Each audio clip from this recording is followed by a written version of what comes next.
Audio Jungle.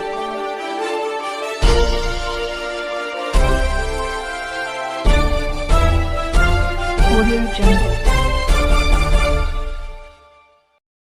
आए सुनवाते हैं मुख्यमंत्री योगी आदित्यनाथ और अखिलेश ने महाकुंभ के बारे में ऐसा क्या कह दिया कि योगी जी ने कहा साजिश की तह तक जाऊंगा।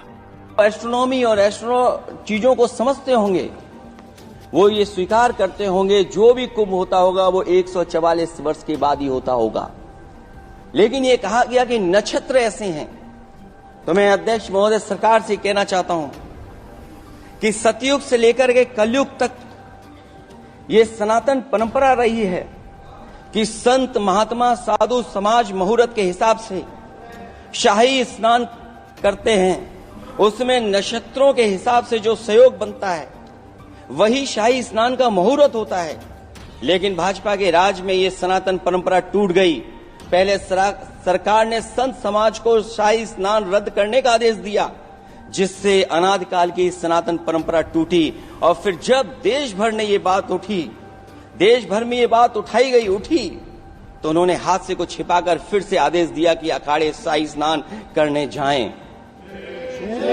इससे सरकार ने पावन मुहूर्त के स्थान पर अपने मनमाने समय पर स्नान कराने का आदेश दिया। बात उस दिन या तिथि की नहीं होती है, बल्कि निश्चित मुहूर्त काल की होती है। ये सनातन परंपरा तोड़कर इन लोगों ने अच्छा नहीं किया। और ये क्या परंपरा टूटी है कि नहीं टूटी है, मैं समझता हूं अध्यक्ष महोदय मुझसे बेहतर सामने वाले ज्यादा जानते होंगे इसके बारे में। और जो लोग अध्यक्ष महोदय जो हम लोगों ने देखा वहां पर लोग पुण्य कमाने आए थे और अपनों के शव लेकर के गए हैं।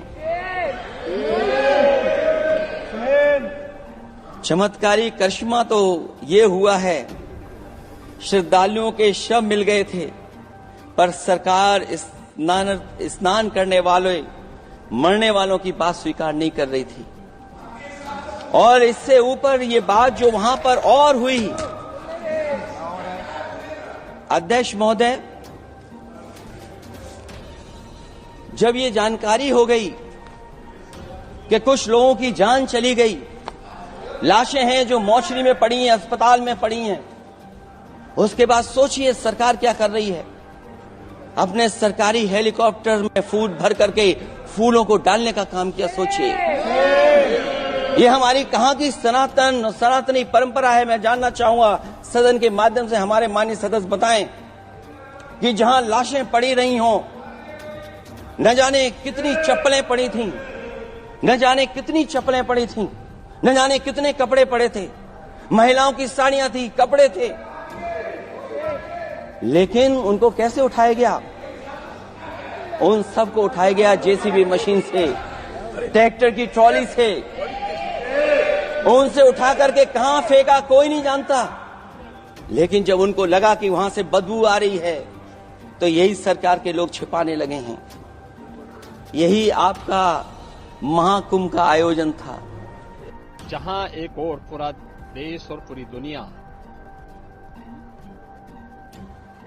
सनातन धर्म के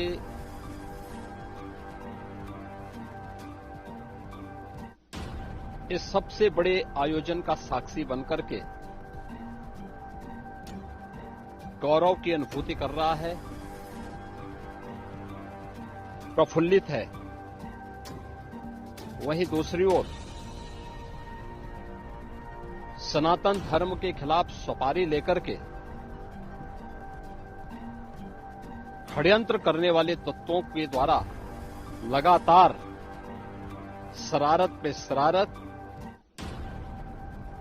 करते हुए झूठ के और असत्य के नित्य नए प्रतिमान भी गढ़े जा रहे हैं।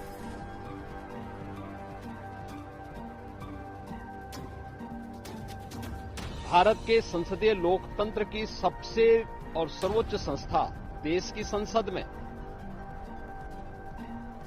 कांग्रेस अध्यक्ष से मल्लिकार्जुन खड़गे और समाजवादी पार्टी के अध्यक्ष श्री अखिलेश यादव का वक्तव्य इस ओर सबका ध्यान आकर्षित करता है। ये दोनों वक्तव्य न केवल इनके सनातन धर्म विरोधी चरित्र को उजागर कराता है, बल्कि इनकी उस गिद्ध दृष्टि की ओर भी सबका ध्यान आकर्षित करता है, जो लगातार इस महाकुंभ के खिलाफ पहले दिन से दुष्प्रचार कर रहे हैं। इनका ये बयान न केवल सनातन धर्म पर प्रहार है, बल्कि निंदनीय भी है और शर्मनाक भी। कांग्रेस अध्यक्ष का यह कहना कि प्रयागराज कुंभ में मौनी अमावस्या के दिन हजारों लोग मर गए, हमें अफसोस होता है। एक इतना वरिष्ठ नेता, कांग्रेस देश की जो सबसे पुरानी पार्टी है, उसके अध्यक्ष से अपेक्षा की जाती है कि वो एक मर्यादित बयान देश की संसद में रखें, और इतना गुमराह करने वाला बयान, झूठ पे झूठ। ऐसे ही समाजवादी पार्टी के अध्यक्ष का बयान, एक प्रतिस्पर्धा दोनों दलों में है, कौन कितना सनातन विरोधी वक्तव्य दे सके। कहना कि कोई आंकड़े नहीं दिए गए, यहां से प्रशासन से जो बयान जो आंकड़े दिए गए, उन आंकड़ों को मैंने भी सबके सामने रखा। घटना दुखद थी, हर व्यक्ति दुखित था,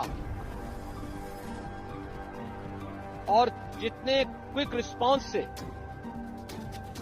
मेला प्रशासन, police, NDRF, SDRF, civil defence, इन सब ने मिलकर के घायलों को हॉस्पिटल पहुंचाने का काम किया, अपने आप में एक मिसाल है। करोड़ों लोग प्रयागराज में उस दिन उपस्थित थे। ये दोनों दल चाहते थे और सनातन धर्म विरोधी चाहते थे कि बड़ा हादसा हो जाए। हमारी पहली प्राथमिकता थी कि किसी भी स्थिति में इसको हम जीरो हादसे तक लेके जाएं, लेकिन दुर्भाग्यपूर्ण तरीके से घटना घटित हुई। लेकिन जितने क्विक रिस्पांस से प्रशासन ने और सभी संबंधित संस्थाओं ने कार्य लेकर के उन्हें हॉस्पिटलाइज किया, उसमें कुछ लोग उस हादसे के शिकार हुए, और दुखद है। उन सभी परिवारों के प्रति हम लोगों ने अपनी संवेदना भी व्यक्त की और उसके लिए कुछ आर्थिक मुआवजा भी घोषित किया। यद्यपि किसी व्यक्ति की कमी मुआवजे से नहीं हो सकती, लेकिन तब भी हम लोगों ने एक प्रयास किया, घायलों का प्रॉपर उपचार कराया। ये सभी घायल आज भी कुछ प्रयागराज मेडिकल कॉलेज में हैं, बाकी अपने परिवार के सदस्यों के साथ चले गए हैं। मैंने भी, मेरे साथ मेरे मंत्रियों ने भी, प्रशासन ने भी, प्रदेश के मुख्य सचिव ने भी, प्रदेश के डीजीपी ने भी उन सभी लोगों से मुलाकात की थी। और मैं तो देखकर बहुत चौंक था कि जो लोग प्रयागराज मेडिकल कॉलेज में भर्ती थे, जब मेरी उनसे बातचीत हो रही थी, तो उनमें से सभी लोग उनके द्वारा कहा जा रहा, साहब व्यवस्था में खामी नहीं, लेकिन हमारी किस्मत है या फिर ऐसी स्थिति पैदा हुई। और उनके सभी पहलुओं को लेकर के सरकार भी जांच करा रही है, और उसके लिए एक न्यायिक कमीशन भी हमने तत्काल गठित किया। लेकिन हमारी पहली प्राथमिकता थी कि जो ये लगभग 8 से 9 करोड़ लोग प्रयागराज में उपस्थित हैं, इन्हें सुरक्षित उनके घरों के लिए वापस भेजना। इन दोनों दलों और सनातन धर्म विरोधी उन सभी लोगों के वक्तव्य, जो लोग ये गुमराह करने वाले वक्तव्य दे रहे हैं कि लाखों लोगों ने स्नान नहीं किया, सरासर गुमराह करने वाला है। ये वक्तव्य देना कि कोई अमृत स्नान या साय स्नान नहीं हुआ, ये भी गुमराह करने वाला वक्तव्य है, और सनातन धर्म की अवमानना ही नहीं बदनाम करने की साजिश का एक हिस्सा है। कोई परंपरा बाधित नहीं हुई। मौनी अमावस्या का स्नान पहले दिन सायंकाल 7:30 बजे से प्रारंभ हो गया था और अगले दिन पूरे दिन भर देर सायंकाल तक मौनी अमावस्या का मुहूर्त था। स्वाभाविक रूप से अखाड़ों ने हादसे के तत्काल बाद मेला प्राधिकरण के साथ बातचीत करके अपने स्नान को स्थगित किया था कुछ देर के लिए। और फिर जब मेरी उनसे बातचीत हुई दोपहर के बाद सभी अखाड़े और पूज्य संतजन, आचार्य महामंडलेश्वर वे उस स्नान का हिस्सा बने और वही परंपरागत तरीके से सभी स्नान भी हुए। इस महाकुंभ में 3 अमृत स्नान थे, मकर संक्रांति, मौनी अमावस्या और बसंत पंचमी। इन तीनों में अमृत स्नान हुए जिसमें सभी अखाड़े भागीदार बने। पौष पूर्णिमा से आयोजन प्रारंभ हुआ। समाजवादी पार्टी के अध्यक्ष का यह वक्तव्य भी कि सरकार ने 100 करोड़ की घोषणा की थी। मुझे लगता है कि उनको बयान थोड़ा पढ़ना चाहिए। ये लोग 12 बजे सो करके उठने वाले लोग हैं। कार्यालय स्टाफ जिस प्रकार का इन्हें नोट बना करके देता है, ये उस प्रकार का वक्तव्य बना करके सामने प्रस्तुत करते हैं और फिर उसके अनुसार उसको लीडर के रूप में नहीं बल्कि एक रीडर के रूप में सबके सामने उस वक्तव्य को पढ़ करके अपनी जगहसाई करते हैं और राजनेताओं की भी जगहसाई करते हैं। यही स्थिति इन्होंने, मैंने बार बार कहा कि महाकुंभ में 40 से 45 करोड़ श्रद्धालु इस पूरे महाकुंभ के आयोजन में भागीदार बनेंगे। और मुझे बताते हुए ये भी प्रसन्नता है कि पिछले 22 दिन के अंदर इस महाकुंभ में 38 करोड़ श्रद्धालु अब तक यहां आ चुके हैं। अगले 22-23 दिन तक ये आयोजन और चलेगा। इन 22 दिनों के अंदर भी श्रद्धालुओं के आने की पूरी वो है। आज भी आप देख रहे होंगे, कल बसंत पंचमी अंतिम अमृत स्नान संपन्न हुआ। माघी पूर्णिमा 12 फरवरी को और महाशिवरात्रि 26 फरवरी को होगा।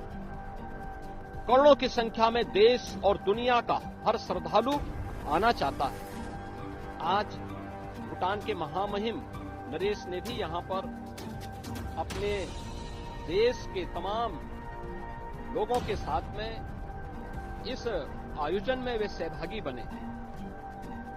पूरी दुनिया आ रही है, लेकिन इन दलों ने जिन्होंने सनातन धर्म के खिलाफ सफारी लेकर के एक षड्यंत्र करने में लिप्त हैं, इनका षड्यंत्र कामयाब नहीं होगा। 29 जनवरी के हादसे की तह में हम लोग जाएंगे, षड्यंत्रकारियों को बेनकाब करेंगे और उन्हें सजा कैसे दिलाई जाती है यह आपने उत्तर प्रदेश के अंदर पिछले 8 वर्ष के अंदर देखा होगा। आगे भी आप इस